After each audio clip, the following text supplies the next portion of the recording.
Halo Sobat Ronda, lagi kapan tidur akan membawakan alur terbaru. Apalagi tokoh utama dari film ini adalah jagoan kita, yaitu Mado Seok. Yuklah langsung saja kita ke alurnya.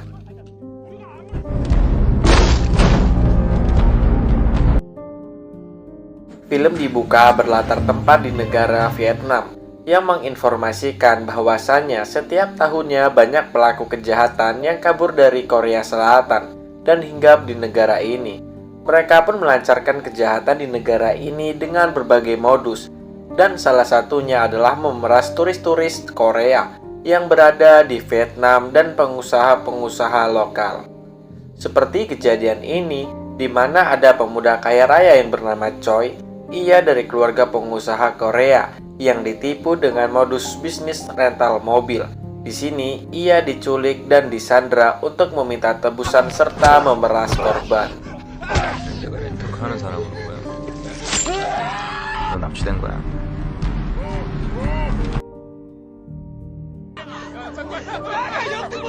Di waktu yang sama, di tempat yang berbeda, di sebuah supermarket Korea, ada ODGJ yang menyandra wanita dan mengancam akan membunuh siapapun yang mendekat. Beberapa polisi di sini ketar-ketir akan kenekatan pria itu, tapi tidak dengan detektif Ma. Ia melumpuhkan pria itu dengan mudah.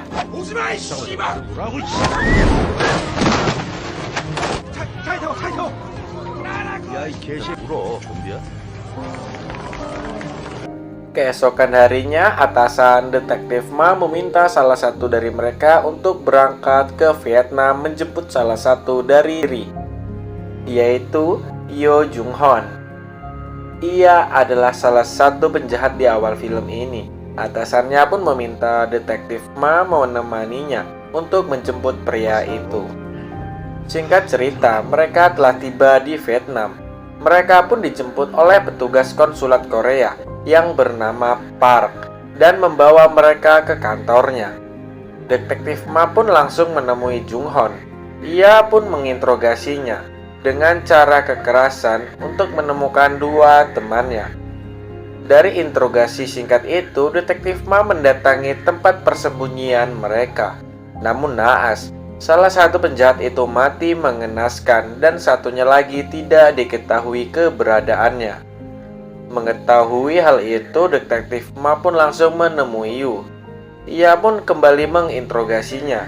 Akhirnya ia pun jujur. Sebenarnya ia melarikan diri dari Kahesang karena tempo lalu saat mereka menculik Choi, Kahesang bersih tegang dengan kelompoknya yang mengakibatkan Choi melarikan diri. Kelompok Yu pun mengejar Choi. Namun ketika ditangkap, Choi malah dihabisi oleh Kahesang. Karena hal itu, salah satu teman Yu menceloteh Ria di hadapan Kahesang, yang membuat Kahesang muak dan membunuhnya dengan cara menyayat lehernya. Mayat mereka pun dikubur. Namun Kahesang yang kurang puas pun memotong tangan Choi dan mengirim fotonya ke ayahnya dan meminta tebusan jika anaknya ingin kembali hidup-hidup. Jadi modusnya sangatlah kejam, karena ia memeras habis korbannya, dan walaupun tebusan sudah dikirim, Sandra tetap dibunuh. Dan mereka akan menghilang dengan uang tebusan itu. Mengetahui sepsikopat itu, Yu pun kabur dan menyerahkan diri lantaran ia diburu oleh kelompok Kahesang. Detektif Ma pun menunda waktu pulangnya demi memecahkan kasus ini. Ia pun menghubungi rekannya untuk meminta data tentang Kahesang beserta Choi. Selepas pembicaraan itu, detektif Ma pun mendatangi tempat di mana mayat itu dikubur. Dan benar saja, ia menemukan mayat Choi beserta 3 mayat lagi. Karena penemuan mayat orang Korea semakin banyak, detektif Ma makin penasaran akan pribadi Kang. Sebenarnya, kapten dan petugas konsulat tidak setuju jika detektif Ma berlarut-larut akan kasus ini. Apalagi mereka akan dideportasi jika melakukan investigasi tanpa izin di negara orang. Namun detektif Ma tetap kekeh. Ia pun mencari informasi dan mendatangi sebuah tempat perjudian. karena infonya pemilik tempat ini mengetahui keberadaan Kang. Setibanya detektif Ma di lokasi, para penjaga tidak senang lantaran wajah mereka adalah wajah-wajah asing dan curiga mereka adalah polisi. Namun dengan santai detektif Ma meminta info bos mereka, karena hal itu membuat mereka gusar dan berniat menghajar detektif Ma. Tapi mereka tidak tahu bahwa lawan mereka adalah pemilik tamparan terkuat di Korea, dan alhasil mereka pun tumbang. Dan dengan waktu yang tepat bos mereka pun datang. Karena detektif Ma tak mau bertele-tele, ia pun langsung saja melumpuhkan bosnya. Dan detektif Ma pun akhirnya mendapatkan informasi yang ia butuhkan. Di dalam perjalanan menuju lokasi, detektif Ma diberi info dari rekannya bahwasanya Choi adalah putra dari Chon Baek, seorang pengusaha kaya raya yang mempunyai bisnis yang sangat besar. Namun anehnya, keluarga mereka belum melaporkan kehilangan dan ia dicurigai menyewa pembunuh bayaran untuk membalaskan kematian anaknya dengan hukuman yang setimpal. Dan benar saja beberapa pembunuh telah stay menunggu kedatangan Kang. Namun nampaknya Kang telah menyadari hal itu, dan dengan santai ia menyiapkan diri menghadapi mereka semua.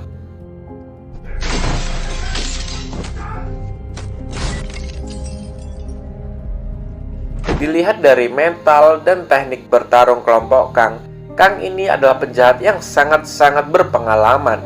Bagaimana tidak, ia dengan temannya bukannya terpojok tapi malah membantai semua orang itu dengan sadis juga.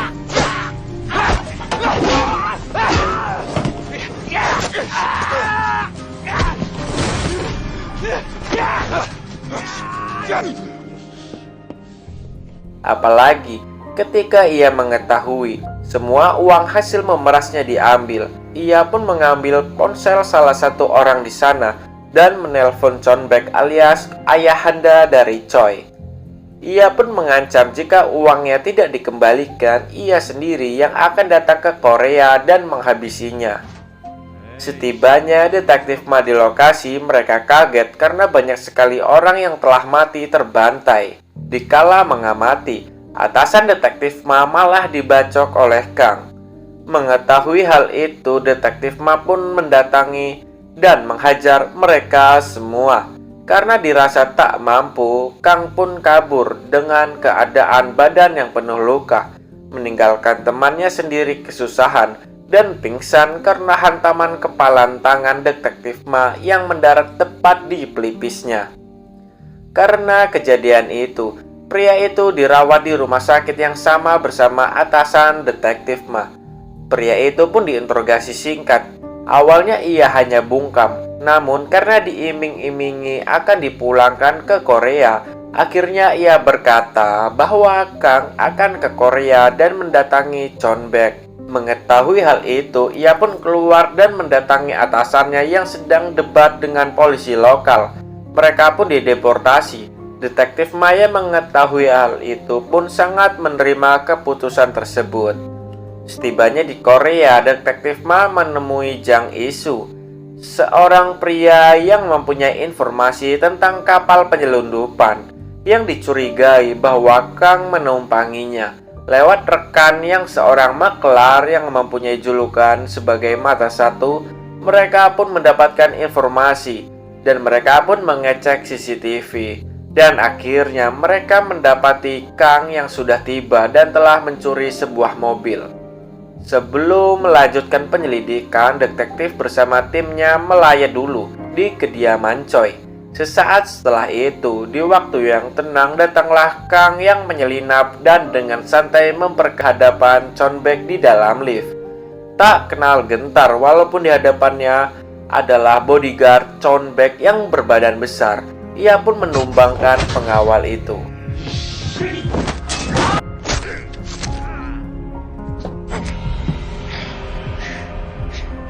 Kali ini Kang tidak sendiri, ia dibantu oleh dua temannya. Kita sebut saja Upin Ipin. Lewat CCTV, polisi yang standby pun mengetahui aksi mereka. dan melaporkan kejadian itu pada timnya. Sama seperti modus yang lalu, Chon Baek akhirnya disandra dan dimintai dana tebusan pada Nyonya Kim sebesar 2 juta dolar. Mengetahui hal itu, Nyonya Kim bekerja sama oleh tim detektif Ma dan bersedia memberikan uang itu, namun dengan syarat suaminya diberi dalam kondisi hidup. Penyelidikan pun dimulai. Karena wajah-wajah polisi telah diketahui Kang, mereka pun meminta Jang Isu yang menjadikan sopir Nyonya Kim. Di belakang mobil mereka ternyata telah dibuntuti oleh Upin Ipin sesuai dengan arahan Kang, tanpa mereka sadari. Beberapa polisi juga sedang melakukan pengawalan dengan samaran yang berbeda-beda. Di dalam pengawalan ada salah satu polisi yang bernama Dong Chun. Ia diutus terlebih dahulu ke lokasi pertemuan untuk menemukan di mana Chun Baek disekap. Tak butuh waktu lama, akhirnya Dong Chun menemukan Chun Baek yang disekap di sebuah pabrik tua. Tanpa ia sadari, Kang pun menikamnya dari belakang karena dirasa tak mampu melawan Kang. Ia pun melaporkan pada polisi lain. Kang pun kabur meninggalkan Chun Baek dan Dong Chun yang sedang dievakuasi. Mengetahui mereka sedang diburu, Kang pun menghubungi Upin Ipin untuk membatalkan misinya. Namun mereka ngeyel dan beranggap bahwa Kang ingin menipu mereka dan memakan uang itu sendiri. Mereka yang sudah geram karena berputar-putar pun akhirnya dengan terang-terangan mengejar Nyonya Kim hingga di parkiran mall. Jang Isu malah kabur di arah berbeda dengan membawa semua uang itu. Tanpa mereka sadari, arahan dari Kang yang mereka hiraukan menjadi malapetaka besar, di mana mereka berdua telah terpojok dan tertangkap di mall itu. Di sisi Jang Isu, ia sedang menghayal dengan kehidupan mewah, berkat mobilnya dihantam dari belakang oleh Kang. Jang Isu pun langsung kabur menggunakan taksi. Kang yang tak kuasa mengejarnya malah dihadapkan oleh 2 polantas. Tak pikir lama, 2 polisi itu ditikam berulang kali. Jang Isu pun pergi ke pelabuhan dan memesan kapal ilegal pada mata satu. Kang yang menduga hal itu pun tak pikir lama, langsung saja ke pelabuhan. Tanpa pertarungan yang berarti, Jang Isu yang ketakutan pun menyerahkan uang itu dan kabur. Kang pun kabur menggunakan bus agar ia bisa dengan mudah mengelabuhi polisi. Namun Jang Isu telah terlebih dahulu menghubungi detektif Ma dan melaporkan semua kejadian itu. Detektif Ma dengan sigap menjegat bus itu seorang diri dan meminta semua penumpang turun karena ada pemeriksaan polisi, dan tersisalah mereka berdua. Dihadapkan dengan parang besar, Detektif Ma dengan santai melahap Kang, apalagi dengan basic seorang yang memiliki tamparan keras. Ia dengan mudah menghantam seluruh biji-biji di dalam tubuh Kang dan membuat Kang teler tak berdaya.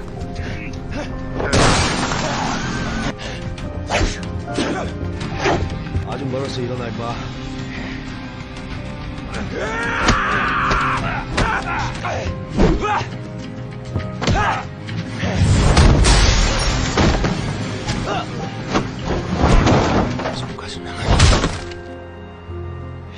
야, 돈.